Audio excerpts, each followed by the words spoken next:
Hello नमस्कार दोस्तों। तो दोस्तों पिछला वाला जो पार्ट था 7th पार्ट था, ये वाला जो पार्ट है वो 8th नंबर वाला पार्ट है, 8वीं वीडियो है राजस्थान नगर पालिका अधिनियम 2009 की। और धीरे धीरे हम इसको कवर करते जा रहे हैं और इसके बाद भी हम इसको कवर करते रहेंगे। आपका प्यार बहुत अच्छी तरह से मिल रहा है, इसके लिए बहुत बहुत थैंक यू।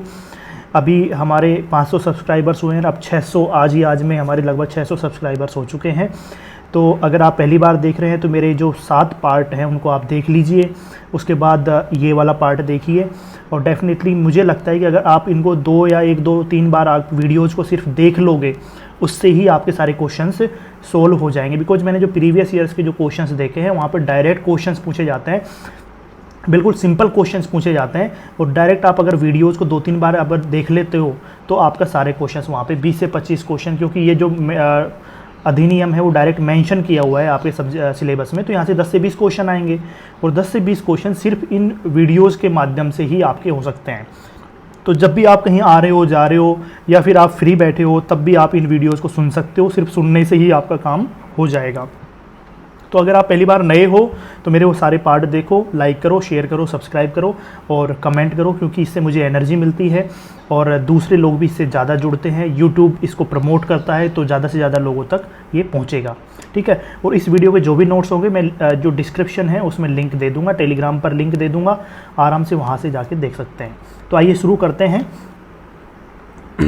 अब अपन पढ़ रहे हैं 21 नंबर की धारा नंबर 21 जो है सदस्य होने के लिए अर्हित व्यक्ति। मतलब सदस्य अगर किसी भी नगर पालिका का, नगर निगम का या नगर परिषद का कोई रहेगा तो उसके लिए कौन योग्य व्यक्ति है, योग्यताएं क्या हैं, अर्हताएं क्या हैं, ये सारी इस बारे में बताया गया है। धारा 6 और 24 में अंतर्विष्ट उपबंधों के अध्ययन रहते हुए नगर पालिका में किसी स्थान को भरने के लिए, चुने जाने के लिए कोई व्यक्ति तब तक अर्हित नहीं होगा जब तक कि, तो क्या क्या कंडीशंस हैं। सबसे पहली कंडीशन है अनुसूचित जातियों और अनुसूचित जनजातियों या पिछड़े वर्गों के लिए आरक्षित किसी स्थान की दशा में ऐसा व्यक्ति इन जातियों तथा जनजातियों या यथास्थिति वर्गों में से किसी का सदस्य न हो और नगर पालिका के किसी वार्ड के लिए निर्वाचक न हो। तो कहने का मतलब पहली कंडीशन क्या है, अगर कोई एससी की सीट है, अगर कोई एसटी की सीट है, कोई ओबीसी की सीट है ना, तो अगर कोई व्यक्ति यहाँ पर ये आरक्षित सीट हैं और अगर कोई व्यक्ति इन एससी से नहीं है या एसटी से नहीं है, ओबीसी से नहीं है, तो वो इन सीट्स पे चुनाव लड़ने के लिए पात्र नहीं है। दूसरी बात यह है कि जिस भी वार्ड से वो चुनाव लड़ना चाहता है वहाँ का वो निर्वाचक होना चाहिए, मतदाता होना चाहिए। ऐसा नहीं है कि आप किसी दूसरे वार्ड में जाकर चुनाव मतलब अपना मतदान दे के आ जाएँ। आपको उस वार्ड के लिए आप मतदाता होने चाहिए, तभी उस वार्ड से आप चुनाव लड़ सकते हो, ठीक है। अगला है किसी महिला के लिए आरक्षित स्थान के मामले में ऐसा व्यक्ति महिला न हो और नगर पालिका के किसी वार्ड के लिए निर्वाचक न हो। तो मान लो कोई जो ये वाला जो नगर पालिका है, यहाँ पे ये जो वार्ड है, अगर ये किसी फीमेल के लिए आरक्षित है, महिला के लिए आरक्षित है ये वाली सीट, और अगर कोई कैंडिडेट महिला न हो, मतलब महिला वाली सीट पर सिर्फ महिला ही चुनाव लड़ सकती है, और वो चुनाव लड़ सकती है जो उस नगर पालिका के उस वार्ड का मतदाता होना चाहिए। मतलब उस महिला को उस वार्ड का मतदाता होना चाहिए, निर्वाचक होना चाहिए, ठीक है। अगली योग्यता क्या होनी चाहिए, अनुसूचित जातियों, अनुसूचित जनजातियों या पिछड़े वर्गों की महिलाओं के लिए आरक्षित किसी स्थान की दशा में ऐसा व्यक्ति इन जातियों या जनजातियों या यथास्थिति पिछड़े वर्गों में से किसी का सदस्य न हो, नगर पालिका के किसी वार्ड के लिए निर्वाचक न हो और महिला न हो। तो जैसे मान लो कोई फीमेल सीट है या एसटी फीमेल की सीट आई है या एससी फीमेल की सीट आई है या ओबीसी की फीमेल की सीट किसी वार्ड के लिए मतलब आरक्षित है, एसटी फीमेल, एससी फीमेल और ओबीसी फीमेल के लिए अगर कोई वार्ड की जो सीट है वो आरक्षित है, तो वहाँ पर क्या कंडीशन है कि वो जो महिला है उसी एसटी से होनी चाहिए। अगर एसटी की सीट पर लड़ रही है तो एससी की महिला होनी चाहिए, अगर वो एससी की सीट पर लड़ रही है तो ओबीसी की महिला होनी चाहिए जो ओबीसी की सीट पर लड़ रही है। तो साथ में उस नगर पालिका जहाँ से वो चुनाव लड़ रही है वहाँ की वो मतदाता होना चाहिए, उसका निर्वाचक होनी चाहिए, साथ में वो वहाँ की महिला होनी चाहिए। अगर ये कंडीशंस नहीं है तो वो उस सीट पर चुनाव लड़ने के लिए योग्य नहीं है, ठीक है। अब बात करते हैं किसी अन्य स्थान की दशा में वह व्यक्ति नगर पालिका के किसी वार्ड के लिए कोई निर्वाचक न हो। तो और कोई स्थान जो है अगर किसी और स्थान के लिए वहाँ के लिए लड़ रही है तो सबसे पहली कंडीशन तो यही है कि वहाँ की वो निर्वाचक होनी चाहिए, वहाँ की वो मतदाता होनी चाहिए। अगर आप यहाँ इस वार्ड से चुनाव लड़ना चाहते हैं तो यहाँ के आप निर्वाचक होने चाहिए। ठीक है। अगला है, चाहे स्थान आरक्षित है या नहीं, दोनों ही मामले में उसने 21 वर्ष की आयु प्राप्त कर ली होती है। बहुत इंपॉर्टेंट फैक्ट है, बहुत इंपॉर्टेंट फैक्ट है, क्योंकि डायरेक्ट यहाँ से क्वेश्चन बन सकता है कि अगर कोई स्थान आरक्षित हो, आरक्षित है या नहीं है कोई सीट, लेकिन जो चुनाव लड़ने वाला व्यक्ति है, वार्ड के लिए जो सदस्य है, बनने वाला व्यक्ति है, उसकी आयु कितनी होनी चाहिए? कम से कम 21 साल होनी चाहिए। तो 21 वर्ष से अधिक आयु वाला व्यक्ति ही सदस्य बन सकता है नगर पालिका, नगर निगम या नगर परिषद का। ठीक है। अब बात करते हैं 21 के धारा। तो 21 वाली जो धारा है उसमें ही एक ऐड किया गया है यहाँ पर, 21 वाली धारा में यहाँ पर इसको ऐड किया गया है, कतिपय स्थानों पर निर्वाचन के लिए विशेष अर्हता। तो कतिपय मतलब कुछ स्थानों पर निर्वाचन के लिए विशेष अर्हता क्या होनी चाहिए? तो 21 का एक अलग से धारा यहाँ पर जोड़ी हुई है। इसमें लिखा हुआ है, इस अधिनियम या तत्समय प्रवर्त किसी अन्य विधि के किसी उपबंध में किसी प्रतिकूल बात के होते हुए भी किसी नगर पालिका में ऐसे स्थानों पर जो राज्य सरकार द्वारा विहित रीति से अवधारित किए जाएं, कोई व्यक्ति निर्वाचन के लिए तब तक पात्र नहीं होगा जब तक कि वह 21 वर्ष से 25 वर्ष के आयु वर्ग में न हो और ऐसे स्थानों पर निर्वाचन के लिए अन्यथा पात्र न हो। तो यहाँ पर क्या दिया हुआ है, अगर कोई राज्य सरकार चाहती है कुछ जो नगर पालिका के कुछ वार्ड हैं या नगर पालिका में कुछ स्थान अपने अकॉर्डिंग, कुछ नए नियम के अकॉर्डिंग वहाँ पर देना चाहती है, क्रिएट करना चाहती है, तो उसमें साफ लिखा हुआ है कि अगर कोई, जैसे ये लिखा हुआ है यहाँ पर कि किसी नगर पालिका में ऐसे स्थानों पर जो राज्य सरकार द्वारा विहित रीति से अवधारित किए जाएँ, कि मान लो वो कोई राज्य सरकार वहाँ पर किसी और विधि से मतलब वहाँ पर विचार करती है, तो वहाँ पर कंडीशन क्या होनी चाहिए? सबसे पहली बात तो वो व्यक्ति क्या होना चाहिए? कम से कम 21 वर्ष से 35 वर्ष की आयु का होना चाहिए। और दूसरी बात, यहाँ पर जो निर्वाचन की जो पहले कंडीशंस बताई गई हैं उनको भी वो पूरा करना चाहिए। पर यहाँ पे और कंडीशंस दी हुई हैं, वो कंडीशंस क्या क्या होंगी ये आपको ध्यान रखना ज़रूरी है। सबसे पहली बात है, किसी नगर पालिका में अनुसूचित जातियों, अनुसूचित जनजातियों और पिछड़े वर्गों या महिलाओं के लिए आरक्षित स्थानों में से प्रत्येक से 2 से अधिक स्थान इस धारा के अधीन अवधारित नहीं किए जाएंगे।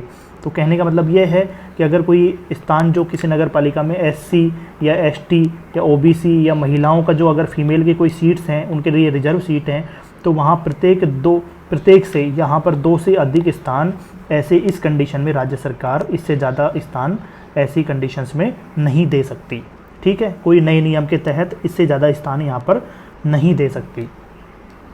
अगली कंडीशन है, जहाँ किसी नगर पालिका में अनुसूचित जातियों SC, अनुसूचित जनजातियों ST, पिछड़े वर्गों या महिलाओं में से OBC या महिलाओं में से किसी के लिए आरक्षित स्थानों की संख्या 3 या 3 से कम है, मतलब इनकी जो सीट्स हैं अगर वो 3 या 3 से कम हैं, तो वहाँ ऐसी जातियों, जनजातियों, वर्गों या यथास्थिति महिलाओं में से केवल एक इस स्थान पर इस धारा के अधीन अवधारित किया जाएगा। तो अगर SC की सीट या ST की सीट, OBC की सीट, फीमेल की सीट अगर किसी नगर पालिका में 3 या 3 से कम है, तो उस केस में सिर्फ प्रत्येक से एक सीट ही इस नियम के तहत गवर्नमेंट किसी और को लागू कर सकती है। ठीक है, उस पर विचार कर सकती है कोई नई नीति निकालकर, कोई नई विधि के तहत। ठीक है,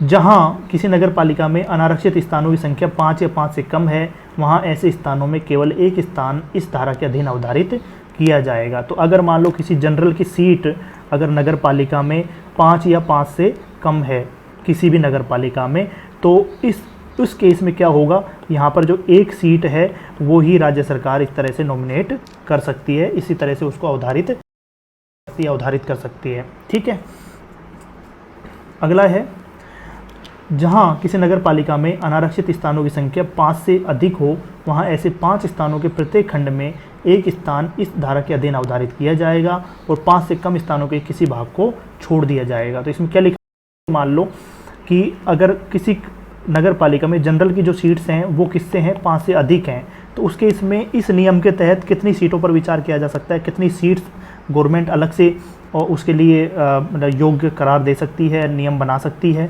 तो यहाँ पर जैसे 15 सीट्स हैं, तो 15 सीट्स में प्रत्येक 5 के लिए एक सीट यहाँ पर दी जाएगी, 5 के लिए एक एक सीट दी जाएगी। अगर मान लो यही संख्या 17 होती तो यहाँ पर 2 सीट और बची, तो ये क्या है, यहाँ 5 से कम स्थानों के लिए उस भाग को छोड़ दिया जाएगा। तो यहाँ पर इस केस में भी क्या होंगी, सिर्फ 3 सीट ही इस नियम के तहत दी जाएंगी। अगला है 22 नंबर की जो धारा है, एक से अधिक वार्ड के लिए निर्वाचन लड़ने पर निर्बंधन। तो यहाँ पे क्या लिखा हुआ है, धारा 21 में अंतर्विष्ट किसी बात के होते हुए भी कोई व्यक्ति ऐसे मामलों में जहाँ किसी स्थान के लिए निर्वाचन लड़ा जाए, एक से अधिक वार्ड के लिए निर्वाचन लड़ने का हकदार नहीं होगा। ठीक है, साफ साफ लिखा हुआ है कि कोई भी व्यक्ति यहाँ पर एक से अधिक वार्ड के लिए निर्वाचन लड़ने का हकदार नहीं होगा। बहुत इंपॉर्टेंट फैक्ट है। ठीक है, अब लिखा हुआ है ऐसा व्यक्ति, प्रत्येक व्यक्ति जिसने नगर पालिका के स्थानों के लिए एक से अधिक वार्डों के लिए अपना नामांकन दाखिल किया है, लिखित नोटिस द्वारा जिसमें ऐसी विशिष्टियाँ अंतर्विष्ट होंगी जो विहित की जाएं, एक स्थान को छोड़कर सभी स्थानों से अपनी उम्मीदवारी वापस ले लेगा। ठीक है, कहने का मतलब यह है कि सिर्फ एक सीट पर ही कोई व्यक्ति अपना एक सीट पर ही चुनाव लड़ सकता है। अगर उसने एक से अधिक सीटों पर अपना आवेदन दे दिया है, नामांकन दे दिया है, तो उसको क्या है, एक स्थान को छोड़कर बाकी सभी से अपनी उम्मीदवारी वापस ले लेनी चाहिए। ठीक है, सिर्फ एक स्थान पर ही लड़ने के योग्य है। अगर उसने एक से ज़्यादा पे दे दिया है तो एक स्थान को छोड़कर वो सब जगह से अपना नामांकन वापस ले ले। ठीक है, ऐसा नोटिस उम्मीदवारी वापस लेने के लिए नियत अंतिम तारीख को अपराह्न 3 बजे के पूर्व देगा। ठीक है, तो कहने का मतलब ये है कि जैसे चुनाव का अपना नामांकन उसने दे दिया, नामांकन की अंतिम दिनांक जो भी है, जैसे मान लो आज अंतिम दिनांक 15 अगस्त है, तो वो 15 नामांकन वापस लेने की, अब नामांकन दाखिल करने की अंतिम दिनांक 15 अगस्त है, तो उस दिन वो सिर्फ 3 बजे से पहले अपनी एक जगह को छोड़कर बाकी जगह से अपनी जो उम्मीदवारी है, नामांकन है, उसको वापस ले लेना चाहिए। अब उसमें अगर लिखा हुआ है कंडीशन, परंतु यदि कोई व्यक्ति ऊपर निर्दिष्ट रीति से एक स्थान को छोड़कर अन्य सभी स्थानों से अपनी उम्मीदवारी वापस लेने में विफल रहता है, तो उसके बारे में यह समझा जाएगा कि उसने सभी स्थानों से उम्मीदवारी वापस ले ली है। इसका मतलब यह है कि जैसे मान लो 15 अगस्त को उसने 3 बजे जो है 3 बजे तक अपना एक से अधिक नामांकन उसने दिए हुए हैं, और अगर वो विफल हो जाता है सारे नामांकन एक को छोड़कर सबसे लेने से, तो ये समझा जाएगा कि मतलब उसका सारे नामांकन निरस्त हो जाएंगे, वो कहीं से भी चुनाव नहीं लड़ सकता, सिर्फ एक से ही लड़ने का हकदार है। गवर्नमेंट ये मानेगी कि उसने सब जगह से अपने नामांकन वापस ले लिए हैं, वो कहीं के लिए भी योग्य नहीं है, क्योंकि उसने एक से ज़्यादा सीटों के लिए अपना नामांकन दे रखा था। ठीक है, अगला है 23 नंबर की जो धारा है वो क्या है, यानों, ध्वनि विस्तारकों आदि के उपयोग पर निर्बंधन। तो यान जो जैसे आपके जो व्हीकल्स हैं, लाउड स्पीकर्स हैं, उनके उपयोग पर क्या क्या नियम बनाए गए हैं इस अधिनियम के तहत। तो राज्य निर्वाचन आयोग नगर पालिका के निर्वाचन के लिए अधिसूचना के प्रकाशन की तारीख से प्रारंभ होने वाली और उस तारीख को जिसको निर्वाचन की संपूर्ण प्रक्रिया पूर्ण होती है, समाप्त होने वाली निर्वाचन की कालावधि के दौरान किसी भी उम्मीदवार या उसके सम्यक रूप से प्राधिकृत अभिकर्ता द्वारा यानों या ध्वनि विस्तारकों के उपयोग या कटआउट, होर्डिंग, पोस्टर, बैनरों के प्रदर्शन पर युक्त निर्बंधन अधिरोपित कर सकेगा। तो क्या लिखा हुआ है यहाँ पर, जो राज्य निर्वाचन आयोग इस केस में जो लाउड स्पीकर हैं, व्हीकल्स हैं, उसके केस में जो निर्वाचन होगा नगर पालिका का, उस केस में अधिसूचना जो जारी होगी, जिस दिन से मतलब ये अधिसूचना जारी हो जाएगी, यहाँ पे निर्वाचन होना है, चुनाव होना है, और जब तक वो निर्वाचन की प्रक्रिया पूर्ण होगी, मतलब जब से शुरू होगा प्रकाशन की तारीख, अधिसूचना प्रकाशित होगी कि भाई अब से चुनाव होने हैं, और जब तक वो प्रक्रिया पूरी होगी उस दौरान उम्मीदवार या उसके कोई भी फॉलोवर्स हैं उनके द्वारा जो यान है, मतलब कोई भी व्हीकल है, लाउड स्पीकर हैं, कटआउट है, होर्डिंग, पोस्टर, बैनर, उनके ऊपर मतलब वो प्रतिबंध लगा सकता है, कुछ भी जो कंडीशंस लगा सकता है राज्य निर्वाचन आयोग। अगला है, यदि कोई भी उम्मीदवार या उसका सम्यक रूप से प्राधिकृत निर्वाचन अभिकर्ता उप धारा के अधीन राज्य निर्वाचन आयोग द्वारा अधिरोपित निबंधनों में से किसी एक का भी उल्लंघन करता है, तो वह दोष सिद्धि होने पर ऐसे जुर्माने जो 2000 रुपये तक का हो सकेगा दंडनीय होगा। तो साफ लिखा हुआ है यहाँ पर कि अगर कोई भी व्यक्ति जो उम्मीदवार है या उसका कोई भी एक जो अभिकर्ता है, उसका कोई भी एजेंट है ना, अगर वो क्या करते हैं, जो राज्य निर्वाचन आयोग ने जो भी नियम बनाए हैं लाउड स्पीकर, व्हीकल से रिलेटेड, उनके जो रोकथाम के लिए या उनके जो भी उनके खिलाफ किस तरह से उनको यूज लेना है, वो नियम बनाए, अगर उनका कोई भी उल्लंघन कर देता है तो उस केस में क्या होगा, उस पर 2000 रुपये तक का जुर्माना लगाया जाएगा।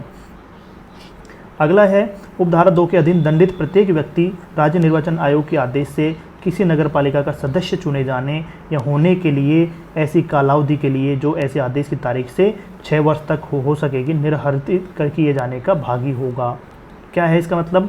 अगर इस कंडीशन के तहत अगर राज्य निर्वाचन आयोग ने कोई भी प्रतिबंध लगा दिए, निर्बंध कर दिया कुछ भी चीज़ को, लाउड स्पीकर व्हीकल्स वगैरह को, किसी ने उसको फॉलो नहीं किया, उसका उल्लंघन कर दिया, तो 2000 रुपये का जुर्माना तो लगेगा ही।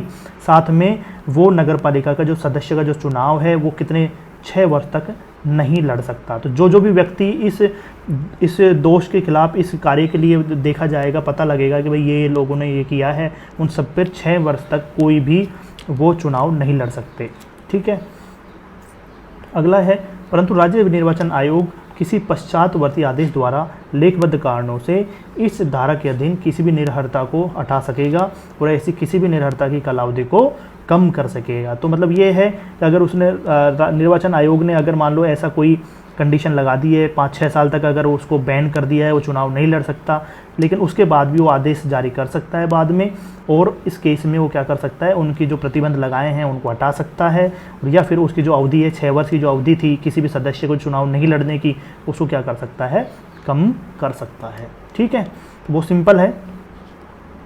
अगली जो चौथा इसकी उपधारा है, कोई भी न्यायालय उपधारा 2 में निर्दिष्ट किसी भी अपराध का संज्ञान राज्य निर्वाचन आयोग द्वारा किसी साधारण या विशेष आदेश द्वारा उस निमित्त प्राधिकृत किसी अधिकारी द्वारा किए गए परिवाद के सिवाय नहीं करेगा।